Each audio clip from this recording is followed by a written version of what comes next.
Kuya, Oh. kayo ng umaga ba? Kasaya ko ba, kuya? Nakita ko yung crush ko. Nakatitig siya sa akin. Ah! Talaga? Oo! Ganito yun, kuya, oh. Oh. Di ba? Di ba dyan sa harap yung teacher? Oo. Tapos, di ba may upuan, nagkaupuan, nagkasulat? Di ba may sulatan yan dyan, kuya? Oo. Nagkasulat ako ng ganyan, kuya, oh. Tapos? Tapos, kuya, pag ganyan ko, oh, pag tingilingin ko sa kabila, kita ko siya, nakaganyan sa akin, oh.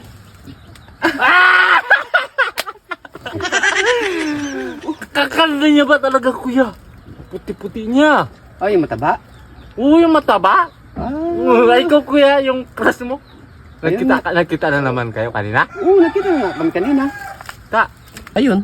Lagi niya ako pinapansin. Hindi ko naman nga siya pinapansin. Laging patingin-tingin sa akin. Pangiti-ngiti sa akin.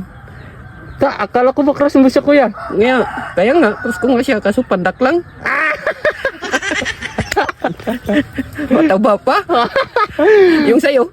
Na si... Yung sa kuya, maputi nga, mataba rin. Michelle? Oo, si Rochelle.